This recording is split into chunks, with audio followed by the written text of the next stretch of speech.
အဲ့တော့စီလန်အကြောင်းလေးပြောပြမယ်ပြီးရင်အဲ့စီလန်နဲ့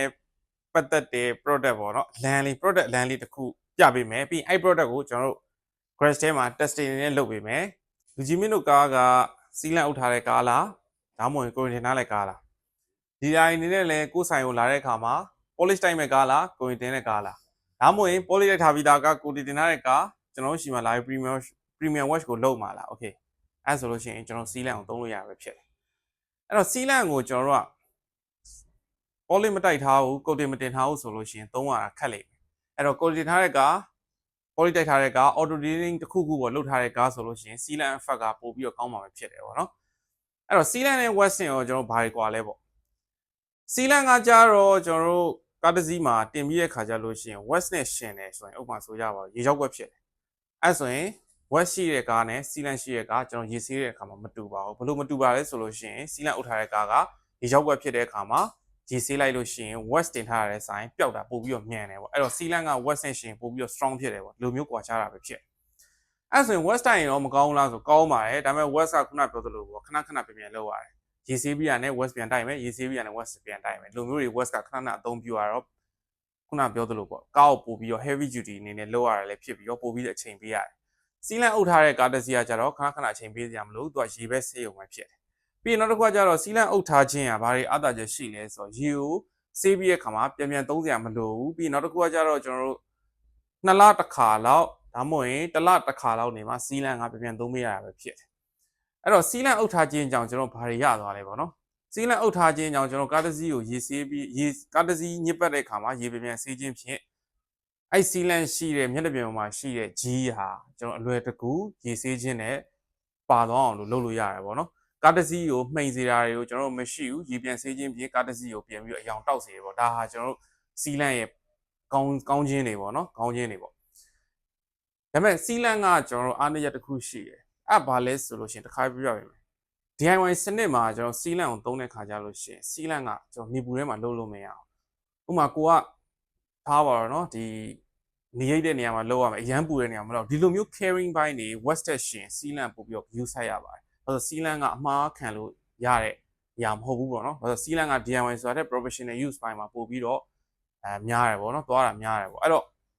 ဆိုလိုချင်တာကစီလန်တော်တော်များများဒါကြောင့်ဒီလာတွေကင်တာများတယ်အိမ်သုံး user ကကြတော့မကင်ဘူးမကင်တယ်ဒါပေမဲ့ခုနပြောလို့ carrying ဘိုင်းလေးနည်းနည်းရှိတယ်နေရာနေထားစတဲ့ဟာလေးပေါ့နော် body temperature ပူနေတယ်ဆိုရင်လည်းစီလန်ကကျွန်တော်ကား body မှာလုပ်လို့မရဘူးအချိန်ခဏလောက်ကျွန်တော်စောင့်အောင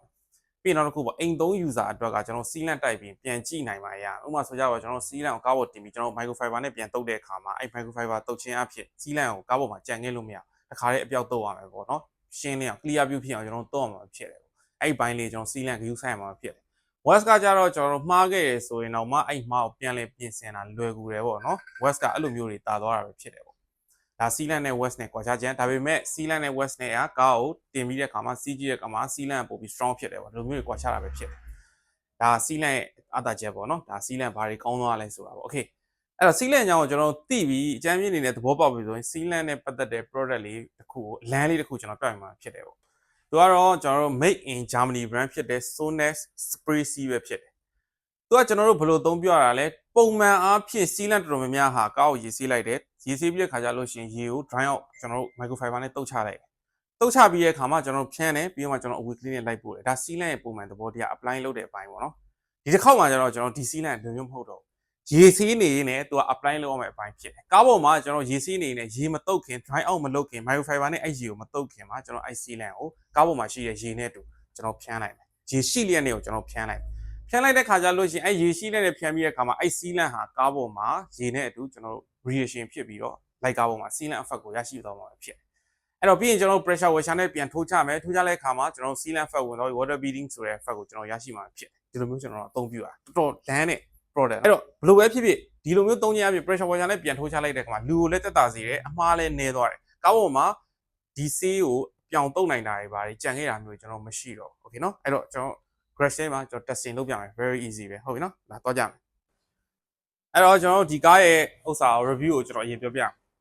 ဒီကားလေးကကျွန်တော်တို့ဆိုင်မှာကိုတင်ထားတာ1 year ကိုတင်ထားတာပဲဖြစ်တယ် premium watch လာလို့တာပေါ့သူကတက်တန်းပြီးတော့မှာမကြတော့နောက်2လ3လဆိုတက်တန်းပြည့်ပြီအဲ့အတွက်သူက water beading performance ကတော့ကိုတင်တက်တန်းရဲ့ live ရှိရဲ့အတွင်းမှာတော့ရှိနေတယ်ဦးမယ်ဒါပေမဲ့လည်း quality တင်ကားစလိုမျိုးတော့ performance တော့ပြန်မရတော့ဘူးပေါ့နော်ဒါကတော့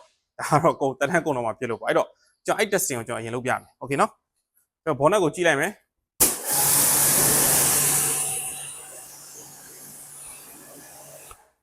โอเคနော်ဒီမှာ90 degree အောက်ကိုတော့ရောက်နေပြီ90 degree အောက်ကိုတော့ရောက်နေပြီဒါပေမဲ့တချို့တော့ကိုတင်ရှိတဲ့နေရာတွေကရှိတော့မယ်ပေါ့နော်ဒါကိုတင်တန်းပြည့်တော့မှာမဟုတ်လို့โอเคအဲ့ဒါကိုကျွန်တော်တို့ဒီပုံစံကိုရေတုပ်ဆရာမလို့ကျွန်တော်ပြောခဲ့တဲ့အတိုင်းအဲ့ဒီ product ကိုကျွန်တော်သုံးပြီးတော့စီလန့်အောင်မှာဖြစ်โอเคနော်ဘာမှမခက်ဘူး apply လုပ်ရင်1 and 2ပဲတစ်ချက်နှစ်ချက်ဖြန်းမယ်ဒါပဲโอเคနော်အဲ့တော့စမယ် apply လုပ်မယ်1 and 2ဒါပဲပြီးသွားတယ်โอเคနော်အဲ့ဒီမှာကျွန်တော်တို့ပြန်စပြီးတော့ဒီပုံစံပြီးပြီဆိုရင်ကျွန်တော်ပြန်ပြီးတော့အဲ့ရေပြန်ထိုးမယ်နော်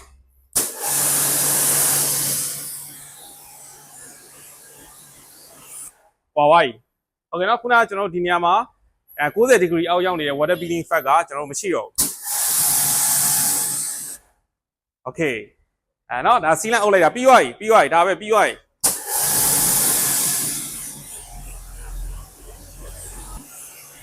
โอเคနော်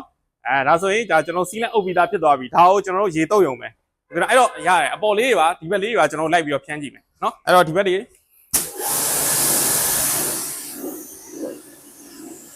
ဒီဘက်တွေဆိုတာကျွန်တော်ကုန်တင်တော်များကြံသေးတယ်ပေါ့နော်ကြံသေးရဲ့အနေထားဒါဆိုရင်ဒါဆိုရင်တော့ကုန်တော့မယ်ပေါ့နော်ဒါဆိုရင်တော့ကုန်တော့ဒါဆိုရင်ကုန်တော့မယ်အနေထားဟုတ်ပြီနော်ဒီကောင်စင်းဆိုတာတော်များကြံသေးတယ်ဟုတ်ပြီနော်အဲ့တော့ကျွန်တော်တို့ဖြန်းမယ်1 and 2 apply လုပ်မယ်1 and 2ဒါပဲပြီးပြီဟုတ်နော်ဒါလေးပဲโอเคပြန်ဖြန်းမယ်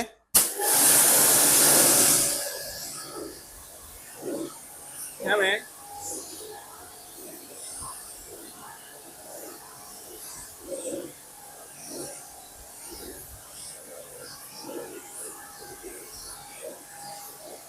โอเคနော်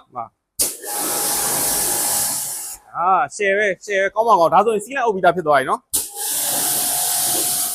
အဲ့တော့ကျွန်တော်တို့ဒီဥစ္စာကိုရေပြန်တုပ်လိုက်မယ်နော်ရေပြန်တုပ်လိုက်မယ်ရေတုပ်အားဆိုလွယ်သွားပြီနော်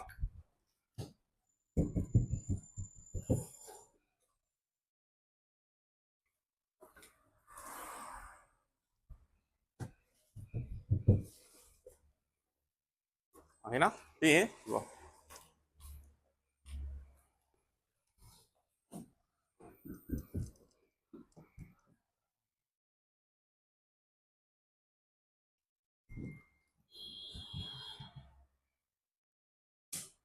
နော်ဒါဆိုလို့ရှိရင်ကျွန်တော်စီးလန့်အုပ်ပြီးတဲ့ကားကိုsorry လာတဲ့ကားကိုကျွန်တော်ရေစီးနေနဲ့စီးလန့်အုပ်ပြီးသားဖြစ်သွားရွေးဖြစ်တယ်ဒါဆိုရင်ရေတုပ်ပြီးတာနဲ့ကားဝင်ရှင်ကိုကျွန်တော်ပြန်အပ်လို့ရပြီနော်အဲ့တော့ကျွန်တော်တို့စီးလန့်အကြောင်းကိုလည်းတည်သွားသလိုကျွန်တော်ဆိုင်မှာရှိတဲ့စီးလက် product လေးကိုလည်းကျွန်တော်ဆက်ပြီးတော့ပြသခဲ့ပြီးပဲဖြစ်ပါတယ်အဲ့တော့တကယ်လို့ကျွန်တော်ဆိုင်မှာဒီ water reaction နဲ့တွဲသုံးတဲ့ Sonnet made in Germany brand ဆိုတဲ့ spray C ကိုဝယ်ယူမယ်ဆိုလို့ရှိရင်တော့ Viber 3995866332ကနေဆက်သွယ်မှာယူနိုင်ပါတယ်အားလုံးကျေးဇူးပါနော်နောက်ဗီဒီယိုလည်းဆက်ပြီးတော့စောင့်မျှော်ပေးပါအောင်နော်